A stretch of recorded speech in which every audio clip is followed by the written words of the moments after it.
in Kerala's Thiruvananthapuram has murdered 5 members of his family and attempted to murder the 6th, his mother. This shocking incident came to fore in the evening on Monday when the young man reached the neighboring police station making this admission. However, allegedly after consuming poison himself. According to his confession on reaching the police station, he and his mother are hospitalized and undergoing treatment. His mother is in fact critical at this stage.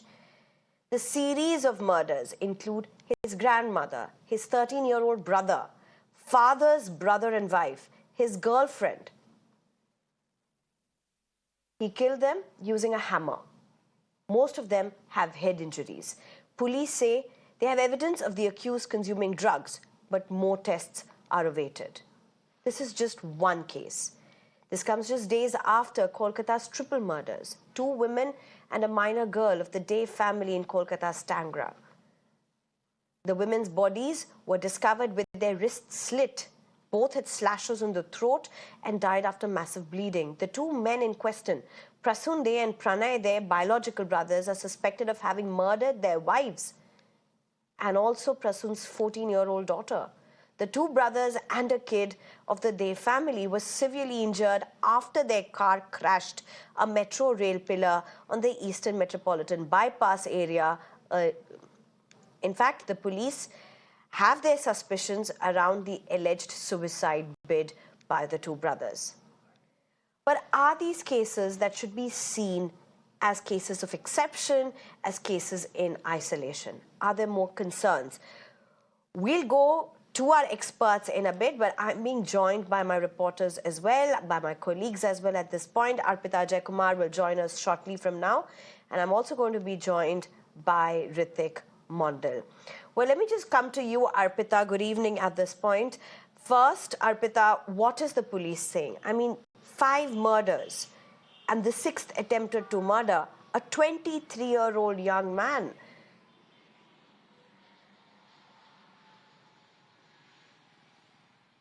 Well, yes, this shocking incident came to light yesterday when the accused himself, accused named Afan, himself went to the police station and confessed about the crime.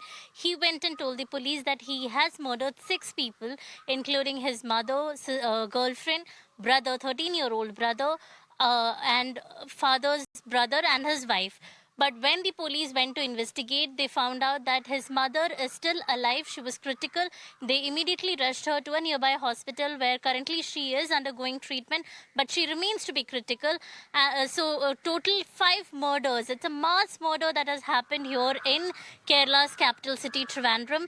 While police yesterday took a statement, the accused was giving multiple different statements yesterday, and even today they did question him. But what happened was he had later confessed that he had consumed poison, so he was later taken to the medical college here in Trivandrum and he has been admitted there.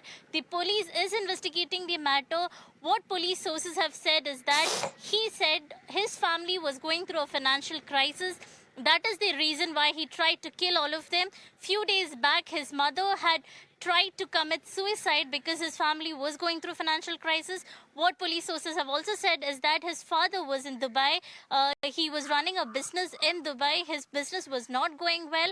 That is one of the reasons why the accused wanted money. He tried to ask money from his father's uncle and his wife, and they refused to give money, which led to this murder. But police sources have also said that these murders look like this is done because of anger. It doesn't look like normal murder. It doesn't look like just because of financial crisis he had committed this crime. It looks like something more severe. Anger led to this murder. So the police is investigating that matter. We need to wait and watch what comes out more, because he has been giving multiple statements. The locals there, the neighbors there were giving different statements. Right. The police is investigating the matter. So we need to wait and watch what exactly led to this mass murder in Trivandrum. Arpita, thank you very much for giving us those details. In fact, very important points that Arpita mentions.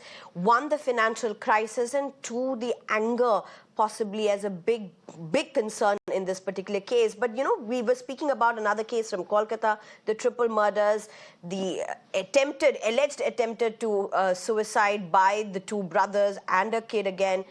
They've survived. But Ritik Mondal joins us at this point. Ritik Mondal, so while Arpita was talking about the financial crisis, there was also a connect to Kolkata in this case. There was also a financial crisis there, lavish lifestyle, financial crisis. But have the police been able to figure it out?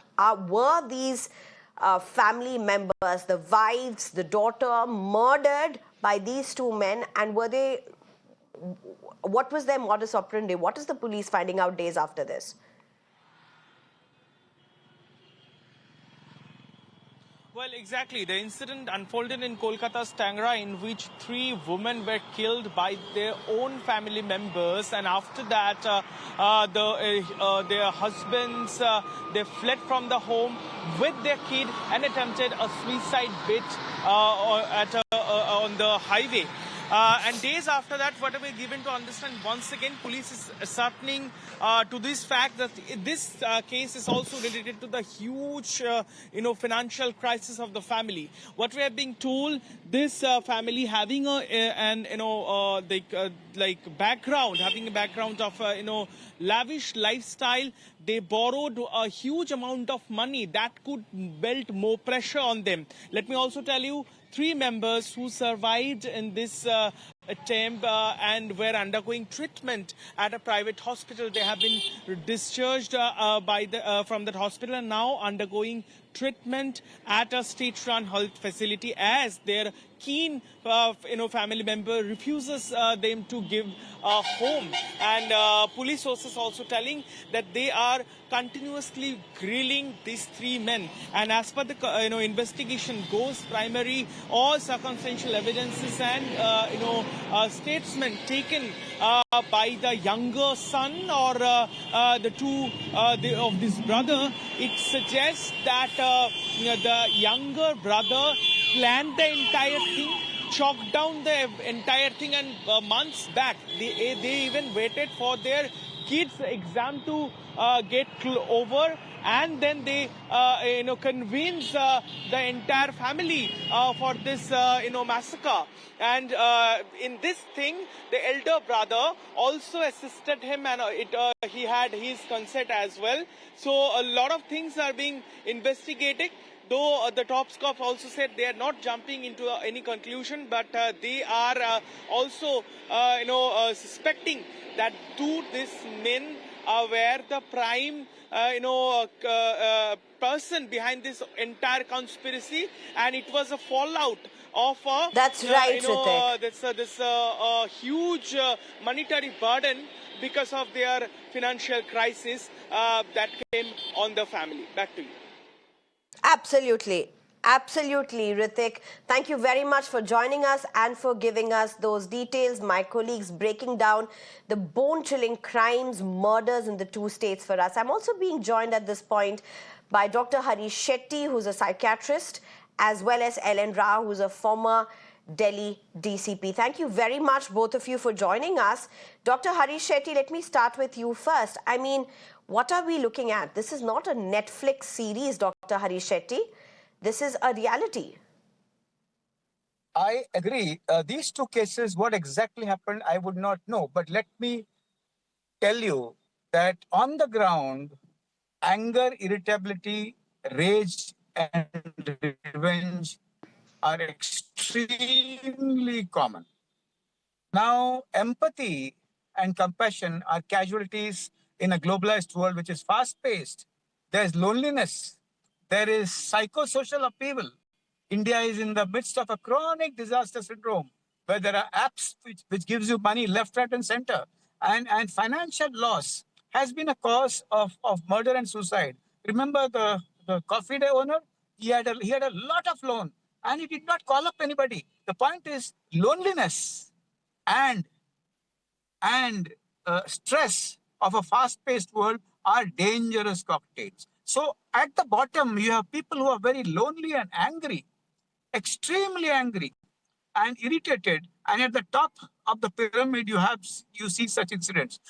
And what is also very critical is when the number of people on the ground, on the bottom of the pyramid are much more, you will see more accidents like this. You'll see more incidents like this. You'll see more suicides, homicides like this. If that boy would have called up a friend, a mental health counselor, or even somebody or his teacher, probably he would have not done it. He would have stopped. He would have handled his anger. He would have been heard. There would have been ventilation, catharsis, and some probable solution would have really helped him. But the point is loneliness and the adverse effects of globalization is a deadly cocktail. And unless we start reconnecting in our mohallas, in our buildings, in our homes, and in places of work as well as in places of living, these things might increase in the days to come. Loneliness multiplied by adverse effects of globalization are dangerous cocktails. Right. Just very important points. But before we go further on that, Ellen Rao, if I can get you in. Ellen Rao, how do you look at this as a police officer? I mean, crimes, chilling crimes, shocking crimes that just make you sit up have been always existent. There have been aberrations. You would hear of them now and then. But has something changed? Is this more usual, more frequent than what it used to be? Is there how do you look at this as a cop? Good evening, ma'am. These two incidents which have been explained today from the two states of India, they are really shocking and mind-blowing.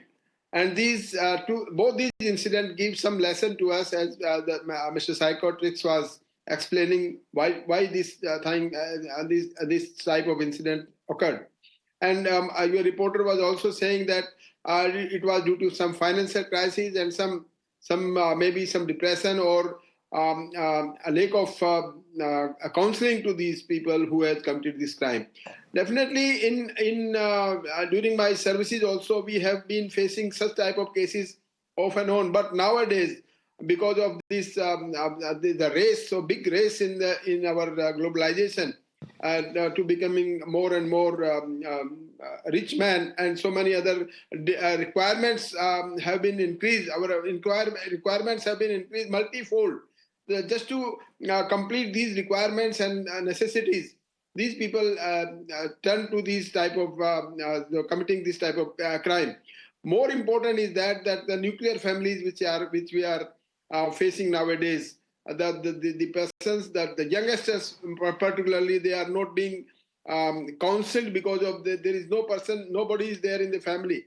And this is our social obligation as well as family obligations, that we should be in talking term to the youngsters, and particularly those who are living in loneliness, and they may be there may be chances that they may fall a victim of this depression because of these things. These type of incidents are being on increasing side, and this is really a shocking, and we must, as a society, we must think about it, and then if we console these people, or these youngsters are being counseled at an appropriate time, when somebody is very thoughtful in nature, then definitely we among the family members or the friends or Okay. any other, they must be No, Ellen Rao, I mean, there's another aspect, Ellen Rao, and I want to know this from a policing aspect. I mean, let's just not go very far away, but, you had the Jolly Cyanide case. I'm sure you're aware of that, the Jolly Joseph case, Yes, where yes. everybody spoke of her as a woman that, she was very likable. She used to interact with people very well, and she landed up killing her own family members. You have similar case where in Trivandrum itself, where you had a young man who came out, killed his family, but neighbors said they never knew there was something wrong in the family. What kind of a challenge does this bring for police? Yes, for the police, we have to find out the real motive of such type of crime, and mainly these type of all these two incidents which have been explained to you on your channel right now, and also in the Pune incident and other incidents, they seems to be out of some Okay. anger or some revengeful nature of these perpetrators. Then they commit such type of crime, but police need to know the motive of this crime just to solve the crime and to reach that the crime case to a logical conclusion before the trial court after collecting all the evidences which are Okay. available on the spot. Yeah. Right. Dr. Hari Shetty, back to you again at this point. And you know, as I said earlier, as I asked earlier, there's always a shock value. All of us will sit up and we will listen to what's this. We will read it in the newspapers, we will see it in the TV screen, and we'll be just shocked. But the truth is this, I mean, you know, just the ordinariness of this. I mean, it's an irony in what I'm saying, but you know what I mean to say? It's just another family that could be very much in our neighborhood. And it's only once this happens that one gets woken up with a jolt. Oh, we were neighbors to this. This was happening in our neighborhood. This is hugely worrying at so many levels. Absolutely. In fact, safe spaces for young people are missing. They do not have safe spaces where they can reflect and respond to their crisis situation. At the same time, apathy is the name of the game. In globalized world, you don't know who's your neighbor. You don't know if he's alive or dead. Even after he's dead, we only know through the notice put up by the secretary. So there's a loss of sense of community. The number of people attending funerals have been hardly any. So apathy is across the country, a country which is facing globalization, a lot of psychosocial upheavals, and a lot of social tragedies which happen. So apathy can only be broken if in our mohallas, in our home, in our workplaces, we believe that if one lesson I've learned is that if in COVID is that if everybody is safe, I'm safe. So Harvard also has mentioned in their longitudinal study of happiness across 75 years that above the age of 45, 50, it's important that healthy connectivity will provide happiness. Alienation, which was predicted by sociologists 150 years ago, that the world will get alienated and alienation would lead to disconnection. Disconnection would lead to loss of safe spaces. Loss of safe spaces means the orchestra and the body goes haywire. Anger, irritability, rage supervenes, and there's no way to control. Once the mind is hijacked and once you're emotionally hijacked, you act and then you regret. So it is a systemic issue which needs to be corrected. And I'm afraid that unless apathy converts itself into empathy or even sympathy, we are not going to have safe spaces in our homes, in our mohallas, in our workplaces. We are going to forget. Human memory is so short. But then This how, story will be what does forgotten in the one next do? 1 week. Everybody is so busy. That's true, Dr. Hari Shetty. The story will be forgotten in another 1 week, and less than a month, you would have another story. I mean, that's literally how the chain of how the chain of sequence of events have been. It's very, very worrying. But while you are saying apathy, sympathy, all of these things, the oxymorons, the truth is, where is the time? Which is what globalization stops people from mating. Also, a CEO or a security guard or a journalist like you would work 14 to 15 hours a day. And once you go home, you have no time to breathe with your own family members. When you have no time to breathe with your own family members, you can't talk to your neighbors. So what is important is there are advantages of globalization, but the disadvantages are very harsh. It has a social impact, it has a psychosocial impact, which is very huge. I think in the future, we would know what has happened, what has not happened. And I think the answer is beat globalization by reconnecting during festivals, reconnecting during exams, reconnecting during a crisis. Get down your mohallas, go to a funeral, go to a person's house if he or she is unwell, but do it collectively. And the Tibetan formula, where they say Tibetan refugees have not been as affected as Americans because they have a system of connectivity which kept them away from anxiety, depression, and PTSD. And this has been researched by Harvard also. Reconnection is the answer to break disconnection. Well, I think we'll just leave it at that. Some very, very important words there. I just hope that we will think and look at all of these instances, news that we are reporting, as, something that we need to really look beyond that one incident that's happening. I There's want to huge add one amount thing of there. shock to what's happened, but there's huge amount of reality. Yes, Ellen Rao, 30 seconds. Maybe I don't have more Just time. 30 Please go seconds ahead. only. I just want to cover one point, which is very important. We, as Indians, have a very short memory. We forget what has been happened in the past, and what we don't take any lesson about out of it. And that's why the social connectivity and the social responsibility of all of us will definitely change the situation, and we should be positive always, and negativity should be washed away from our minds. That's all. Right. Thank you very much, Ellen Rao and Dr. Harish Shetty, for joining us with your insights. Thank you very much. Thank you, ma'am.